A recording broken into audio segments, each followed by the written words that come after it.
Experiências emocionantes surgem quando os réus obtêm a absolvição das acusações mais sérias ou quando são condenados.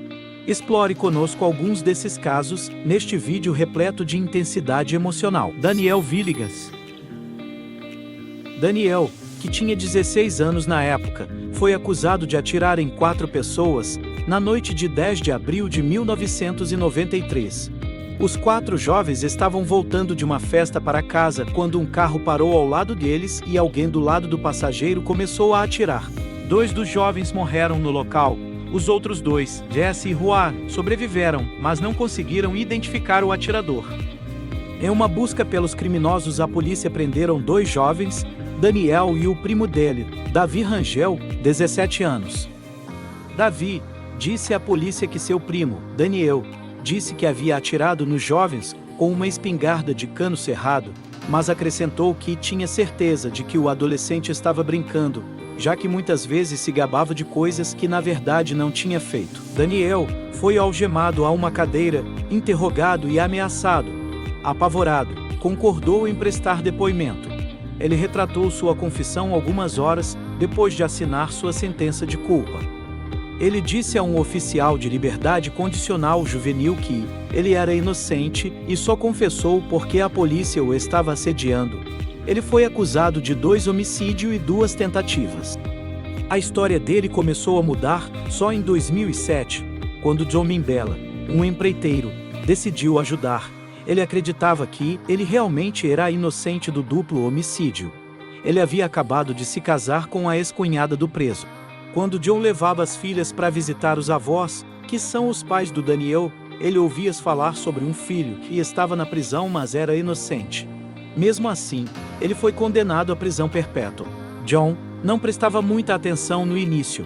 Só pensava, é claro, que ninguém quer aceitar o fato de que seu filho estava na prisão por assassinato, disse John. Um dia a família estava muito triste. Quando John perguntou o que havia de errado, eles disseram: "Nosso filho nunca sairá da prisão." John se sentiu tão mal, ele começou a investigar o caso e se convenceu que havia uma grande possibilidade de Daniel ser inocente. John, que não tem experiência em direito penal, inicialmente questionou a inocência de Daniel, mas depois de analisar os documentos judiciais percebeu que algo estava muito errado. John começou a analisar a papelada e viu que não tinha nada que ligasse Daniel a esse crime, que a única coisa tinha era uma confissão que não correspondia em nada ao que o relatório policial dizia ter acontecido ou a qualquer um das testemunhas. O primeiro julgamento de Daniel, em 1994, terminou em anulação. Ele foi julgado novamente e condenado no ano seguinte. Ele foi condenado à prisão perpétua. John contratou um investigador particular para ajudá-lo a investigar o que aconteceu naquela noite trágica. Após cumprir 18 anos na prisão, o veredito foi anulado em 2013, devido à assistência jurídica inadequada. Daniel foi libertado em janeiro de 2014 e permaneceu em liberdade sob fiança, enquanto aguardava um terceiro julgamento. Durante esse período, ele se tornou pai de 2 crianças. Apesar da contínua insistência da acusação em sua culpa, não havia evidências de DNA, arma de fogo ou provas forenses que o ligassem ao tiroteio. Em poucos instantes, ele descobrirá se voltará para casa com sua família ou passará o resto de sua vida na prisão. Pela primeira vez desde que ele tinha 16 anos, há 25 anos, Daniel Villegas é um homem livre. Mr. Villegas, you have been under many conditions in this court. You are no longer under any conditions in this court. You are free to leave. Good luck to you.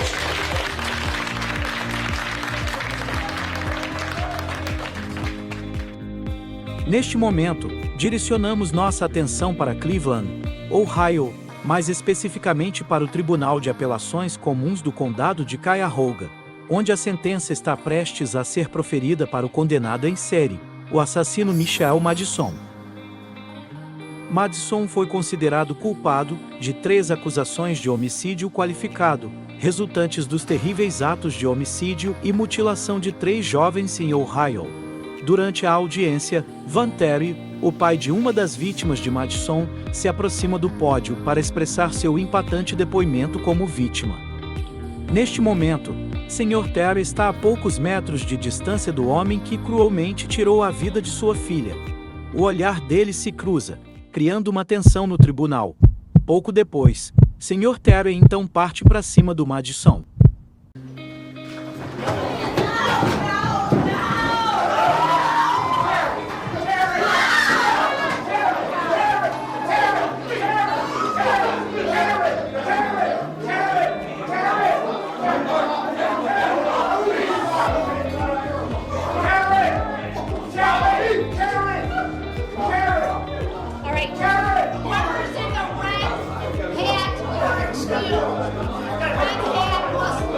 Sr. Terry foi liberado sem acusações. Já Michel Madison foi condenado à pena de morte e agora enfrentará seu destino no corredor da morte do sistema penitenciário de Ohio. Agora vamos para o Tribunal de Família do Condado de Wayne, no estado de Kentucky, para uma audiência relacionada a uma ordem de violência doméstica.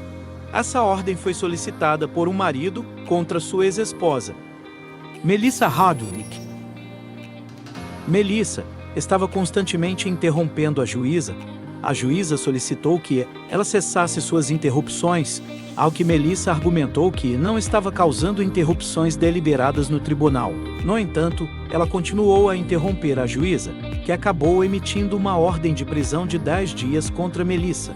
Nesse momento, Melissa perdeu o controle e partiu para cima da juíza.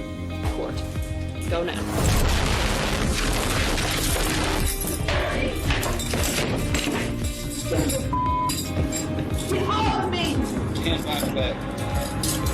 Em seguida, direcionamos nossa atenção para outro centro de justiça, em Daytona Beach, Flórida. Keandria Cook. A jovem que está prestes a ser condenada tem apenas 18 anos. Keandria está comparecendo ao tribunal hoje devido a acusações relacionadas a um incidente em que um aplicativo de namoro foi usado para planejar um assalto que resultou em ferimentos a outra pessoa. Felizmente, o adolescente sobreviveu. Keandria concordou com um acordo judicial que implicaria a retirada de uma acusação de conspiração e poderia resultar em prisão perpétua. No entanto, ainda enfrentaria acusações de tentativa de roubo de carro, uso de arma de fogo e agressão comum. I just want to say that I'm sorry for the wrong that her son had been shot because I didn't even know he was get shot. My boyfriend and his friends get trained to do this. I didn't even know what was going on until I was at the wrong place at the wrong time. I just want to say I asked them for forgiveness for a second chance so I can get out and finish school and I can put my mama proud because I want to be her first child to bring home a high school diploma.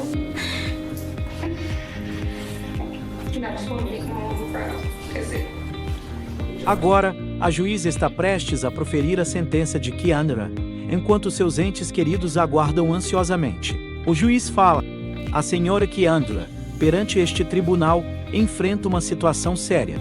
Em seu favor, você não estava diretamente envolvida no uso de uma arma de fogo durante esses incidentes, e a vítima sobreviveu, o que felizmente não foi intencional. Como resultado, vou considerá-la culpada das 3 acusações e impor uma pena de 20 anos de prisão. Nessa hora, a mãe de Keandria se desespera.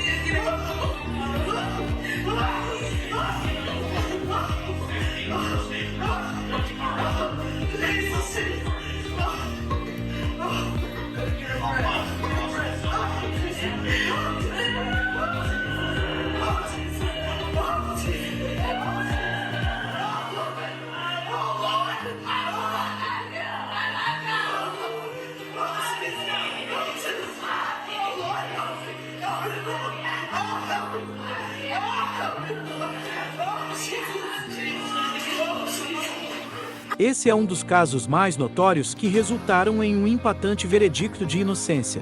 Kyle Rittenhouse, com apenas 18 anos na época, foi absolvido de todas as acusações.